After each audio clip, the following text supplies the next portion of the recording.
Hello, and welcome to the ITPro Podcast. I'm Adam Shepherd, and with me is my co-host Jane McCallion. Hello. Today, we're talking about the role of developers in organizations. Steve Ballmer, while he was still CEO of Microsoft, famously and vigorously expressed his love for this particular breed of IT professional in what has become known as the Developers speech at Microsoft's 25th anniversary celebration back in 2000. While few people get quite so enthusiastically worked up about them, developers now play a more important role than ever before in driving business transformation. Dubbed the new kingmakers by Redmond co-founder Stephen O'Grady, devs are the beating heart of the ongoing software revolution. But while they're vitally important, many organisations still struggle to effectively manage and operate their software development teams. To discuss the role of developers in the enterprise and how to structure a dev team is Eben Upton, founder of the Raspberry Pi Foundation and CEO of Raspberry Pi Limited. Eben, thanks for coming on the show. Good to be here. So, Eben, most people will know you as the face of Raspberry Pi, but you also worked at Broadcom for more than a decade and hold a PhD from Cambridge in computer science. Do you still do much development work yourself? I do less development work than I'd like. Certainly, management has eaten my life. As I have to do more and more and more management, I have less and less time for development. And as when you get down to a certain level, you're just getting in the way, right? If I try and grab a piece of work at Raspberry Pi to do, then I'm going to do it so slowly that I'm an impediment. No matter how well I do it, I'm going to be an impediment. So I kind of don't in my professional life. I do try to keep doing a bit of development on my own time though, because I have this fear. And what I've noticed is you get a lot of engineering leaders, engineering managers who are in their maybe their late 40s or early 50s, who maybe once upon a time were great developers. It's this kind of Confucian thing about trying to learn from bad things. Was it when I'm walking in the company of two other men, I'm bound to be able to learn from both of them. I can copy the good points from one and the bad points of the other I correct in myself. And so you see these people out there who probably were great developers and have built a career where they're now very senior on top of it, and they've let the foundations rot. And I'm kind of very desperate to avoid doing that. So I do things like there's a Twitter bot called BBC Microbot that you can tweet a 280-character BASIC program to, and it will send you back a video of 10 seconds of that program running. And those sorts of things, or 1K coding contests, where you have some sort of very constrained environment. So it's not going to eat too much of your life, but you can still do something really beautiful. So I try to do that because I just don't want to be one of those people. I don't want to be one of those people who used to be great.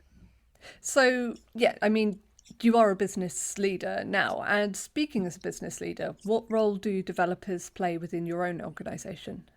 Oh, I think it's kind of easy for us because we're a deep tech. Because we're a deep tech company, they're kind of everything, right?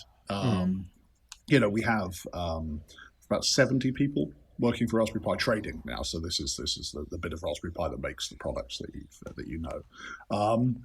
But about 40 of those are developers, either software developers or, because we're also a hardware company, we have hardware developers as well.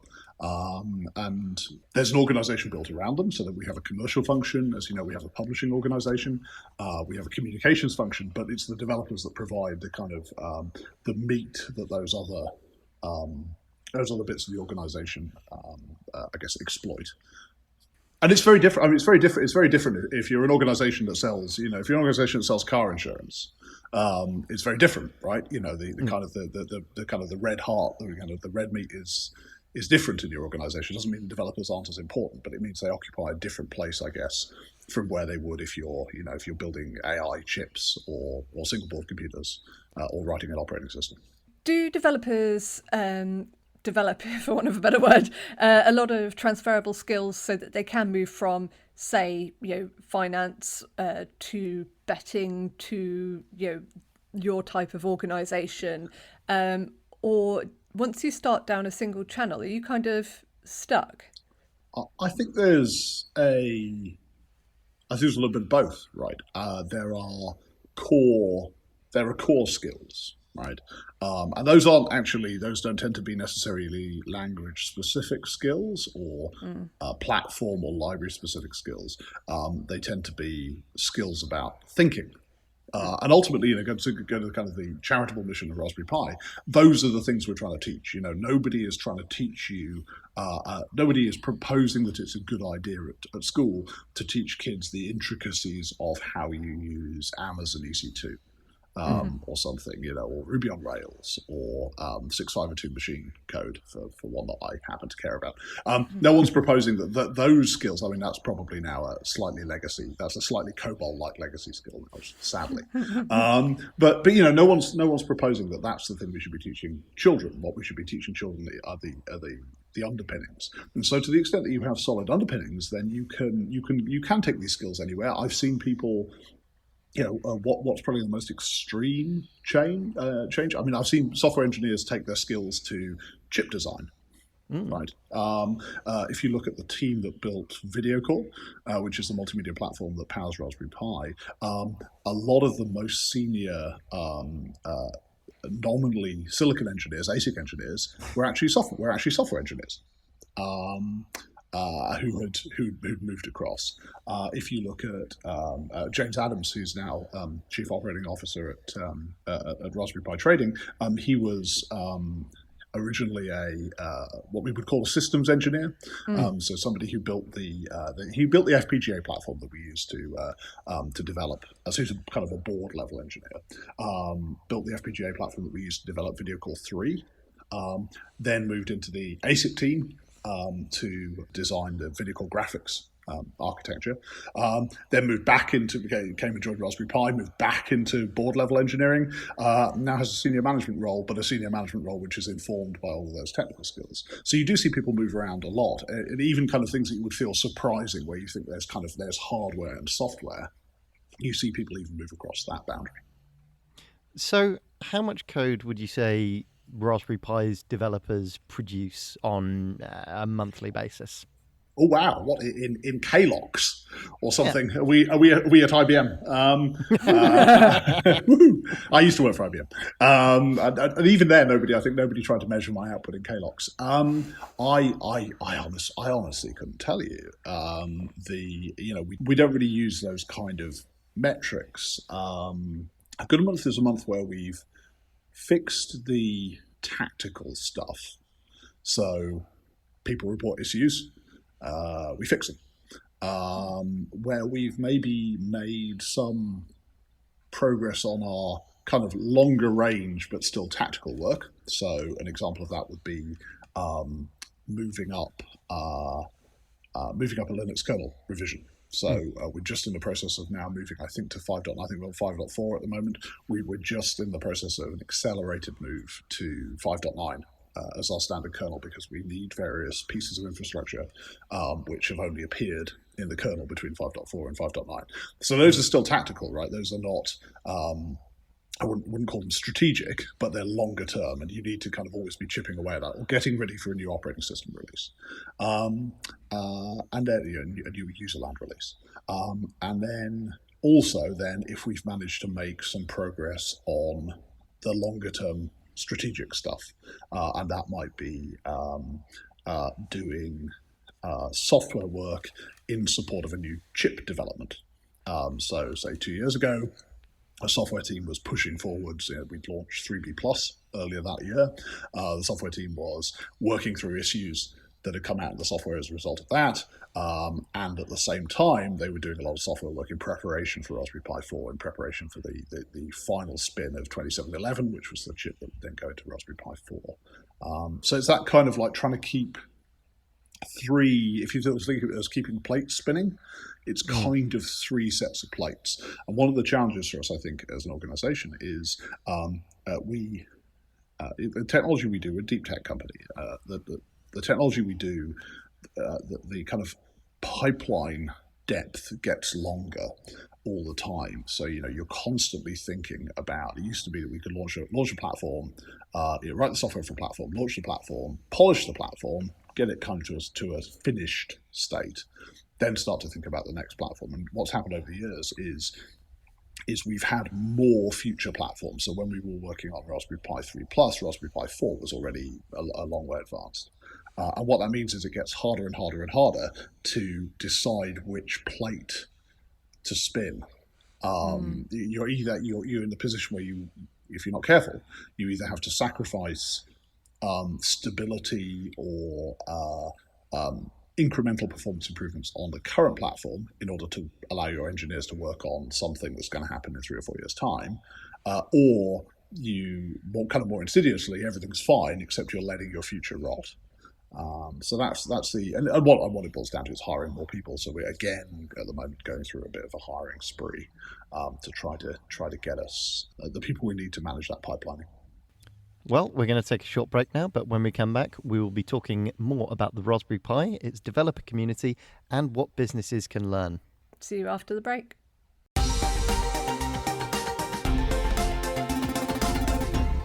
Welcome back. So, Eben, I think it's fair to say that the Raspberry Pi has kicked off a resurgence in hobby coding since it was launched in 2012.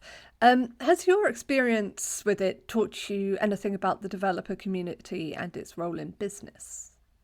Well, I think it's taught us about the role of the open source developer community in business, because of course, this is a relatively modern phenomenon that businesses come to rely on and interact with their developer community.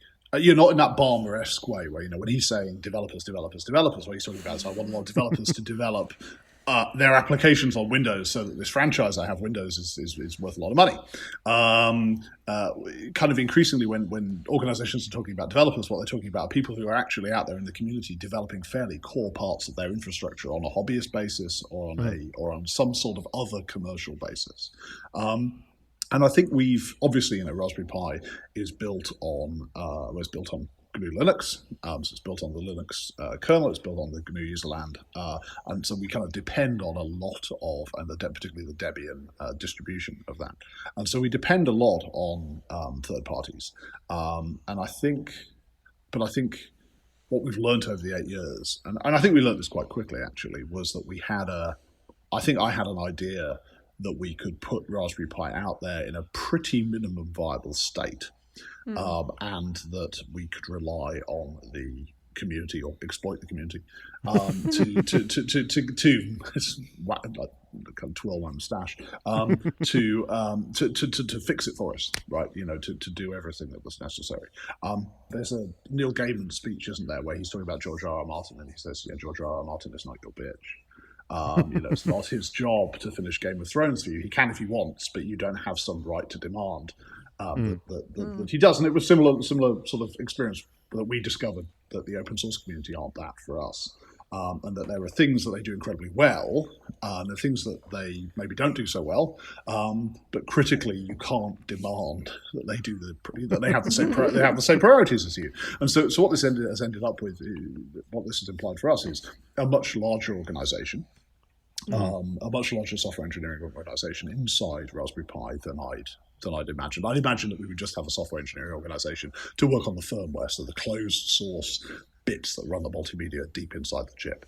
But in practice, we, well over half of the software development we do in-house is being done on is pushing open source platforms forwards, but in pushing it in directions which matter to us.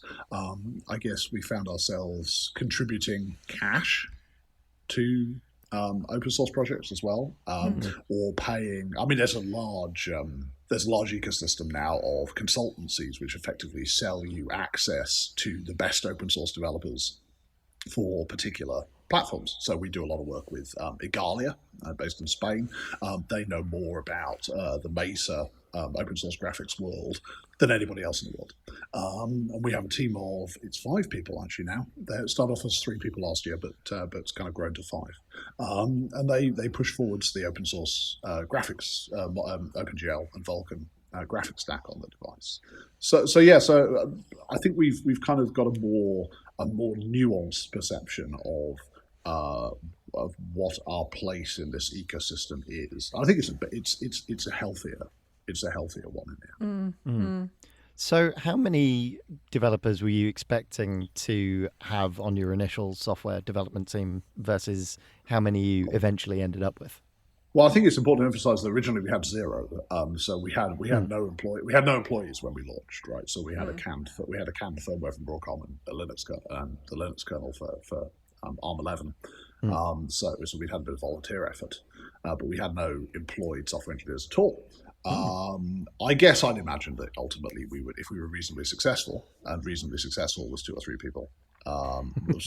Reasonably successful would be 2 or 3 people, and that would be on the back of, we sell 100,000 units a year, we'd make a few $100,000 of revenue, we'd be able to employ 2 or 3 people, and that would be enough to move the platform forward. And of course, it's ended up in both dimensions. It's ended up 1 or 2 orders of magnitude larger than that, 1 and a bit orders of magnitude larger. It's kind of interesting because one of the uses of Raspberry Pi, there's lots of cool little projects and stuff, but one of the base uses has always been to encourage children, we're talking in a wide range of children, sort of 18 down. I was going to say 8 to 80 is usually the formulation that we have for children. We're all children at heart, really. Yes. Really. Well, it's Walt Disney, isn't it? It's adults are only children grown up anyway. Very much so. But you've talked a bit about the recruitment that you've been doing. Obviously, the skills gap is a big focus within the IT community, within the education community as well. Is that something that you have seen or experienced at all in your efforts to recruit more developers? Yes, it's a nightmare. I don't only have 40 engineers because I only want 40 engineers. I only have 40 engineers because I've only been able to find 40 engineers who are bright enough. And we're not badly connected, and I think we are. I think we're a reasonably attractive place to work. But it is very, very hard to find people who are really of caliber. I think you can find people who can push code around, but finding people who you can, like we have, you wouldn't believe. It's very, very hard to convey the quality of the engineering organization at Raspberry Pi. It's sort of, I sometimes call people I can turn my back on. That's what you want, right? You want people who will autonomously make great decisions. It's not about writing great code. Do that, but it's about autonomously deciding what great code needs to be written and then writing that. So the point about Linux, moving Linux to moving to the 5.9 kernel. That's not like I didn't wake up one morning and say we should move to the 5.9 kernel. It's not even like engineering management woke up one morning and said we should move to the 5.9 kernel. The engineers just decided it was the right thing to do, and I got an email about it saying we're doing it. It's very hard. It's very hard to, and I have no interest in reviewing that decision because I know it'll turn out to be right, and I'll just make a fool of myself if I interject. And that's what's hard. That's what's hard. I think that's a very important point, though, about developer management in general. I think ideally you want the kind of people where when they tell you something, when they tell you a particular decision that an application or a code base should be taken in, that you just implicitly trust them. You want people who are going to tell you how they should be working and what they should be doing rather than the other way around. Yes, I think if you have that kind of very, very picky approach to talent, and you see yourself, we just see ourselves as a talent business, right? We're hiring people who want to do certain things, and kind of if you think, if you try and make somebody do something that they don't want to do or don't find interesting, they're never going to be as productive as if they or as happy as if you let them do what they want to do. So kind of the trick, I think, a little bit with an organization like ours is to get people who want to do broadly the stuff that needs to be done. And then it's like my job is to kind of bend people's vector. People have a vector they want to travel down, right? And you can bend the vector a little bit without damaging people's sort of motivation. But if you try and bend it radically and say, go do a completely different thing, then they're not going to be happy and they're not going to enjoy working for you and they're not going to be as productive. And so kind of you can see what we do as we acquire talent, we look at the things that the talent can do, and then my job is to try to think of a bunch of things which are basically what the talent wants to do, bent a little bit maybe, the sum of which makes enough money to keep the business moving forward. Kind of crudely. And so what we're not doing is, there's another way of doing this, which is you have some things you want to do, and then you chop the thing you want to do up into roles, and then you go out to the market and you try and recruit the closest people to those roles. And that's pretty much broadly not what we do. And we have the luxury. We have lots of luxury. We're in a very luxurious position, actually.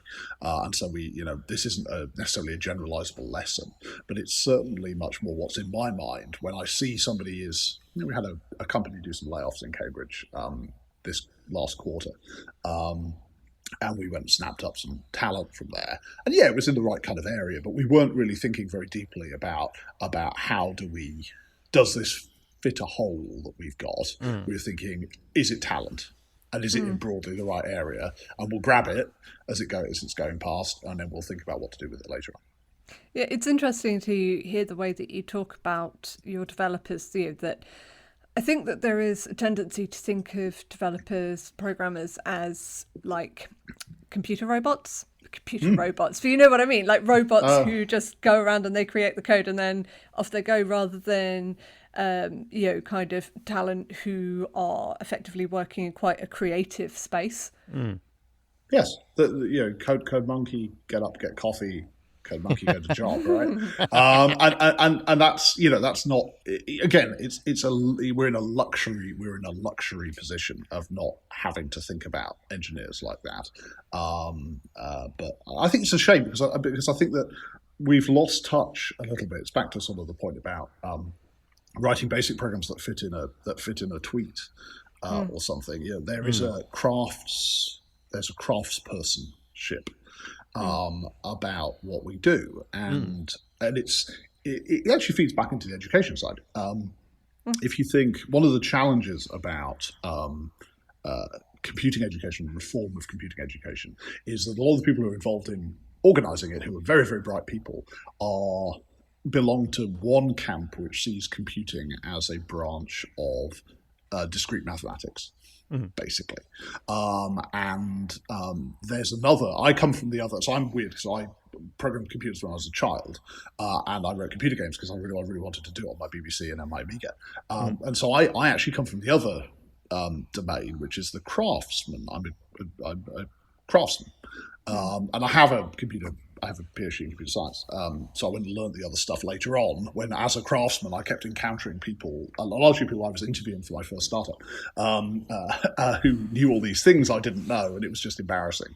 So I went and got myself a proper education. But that is a really important part, and it's something that I think when we're educating young people, we really need to, and that's why devices like Raspberry Pi, I think, are as important as having a good curriculum, because they give people a venue within which they can practice the craft. And if they practice the craft, they're much less likely to be code monkeys. They're much less likely to get pigeonholed as code monkeys. They're much more likely to be those kind of creative people whose employers describe them as talent rather than describing them as human resources, because they're not human resources. They're not there to be strip mined, right? Yeah. It does make me all reminisce a little bit about being would have been in infant school with a BBC Micro and using Logo to make pictures where, you are programming, but, your robot's going around on the floor, or you're making some kind of, graphical representation of what you've typed in. That turtle, that kind of bluey, greeny turtle that was very ubiquitous in, I don't know who made it, but it was very ubiquitous in BBC World in the 1980s. Yeah. I love the way you're going, yes, Adam.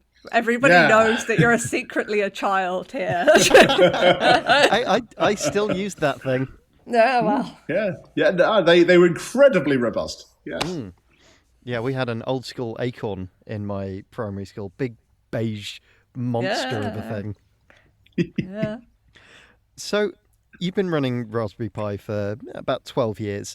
Are there any tricks you've learned about running an effective dev team in that time?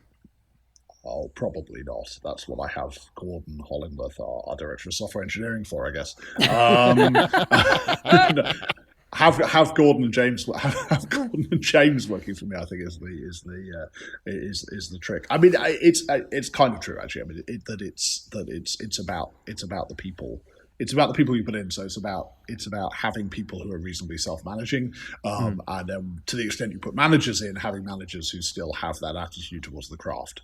So back to James. Raspberry Pi 4 was designed by James. Raspberry Pi 5, when it happens in a few years' time, will almost certainly be designed by James. This is the guy who runs the entire hardware organization. So it's finding those people who still have the passion for the craft is really important. And I think that probably is a generalizable. It's a generalizable lesson. It'll become if too many people take it on board as a generalizable lesson, then it will be awkward for us. But that's what Raspberry Pi is for. That's what the Raspberry Pi Foundation is for. It's to ensure that by the time that mindset becomes more ubiquitous, we have a large supply of craftspeople out there who can fill those roles. Because I think that's important. I think a lot of organizations, particularly enterprise organizations who are developing software without being, software companies at heart, treat code and applications and programming in general with a kind of almost assembly line mindset. It's just you put the bits in the place to make the thing do the thing, rather than taking a more, as you mentioned, kind of creative, kind of craftsman-led approach to creating their applications. And I think adopting bits of that mentality can be very, very helpful. There's a joy in it, right? I mean, it's just we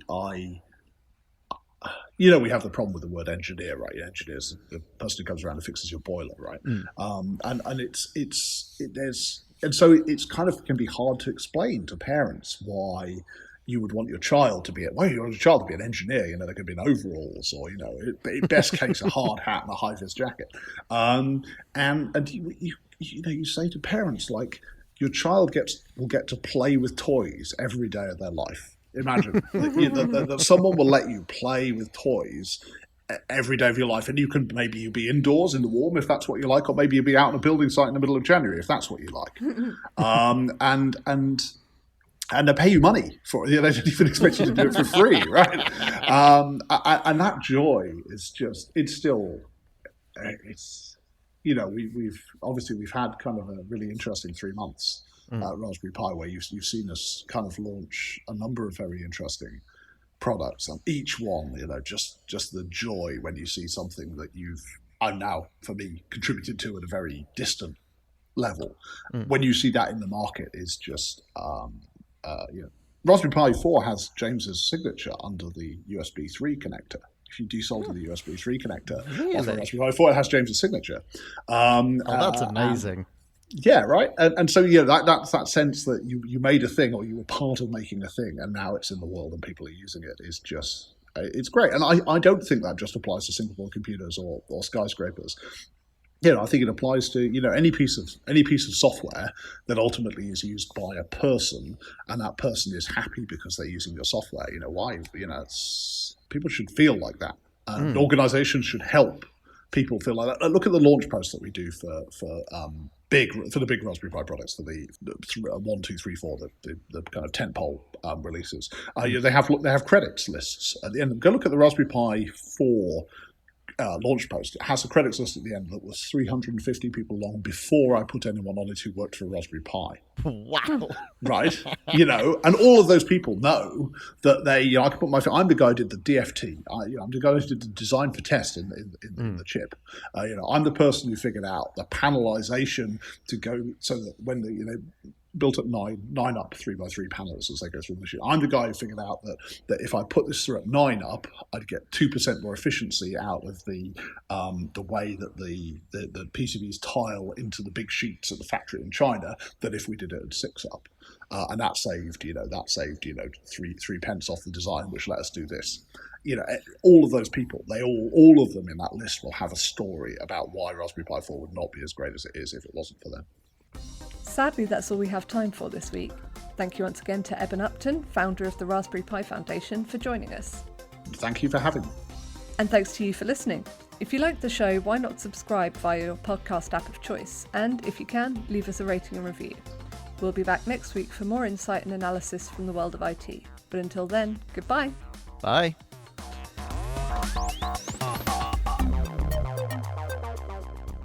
The ITPro Podcast is brought to you by the Dennis Podcast Network.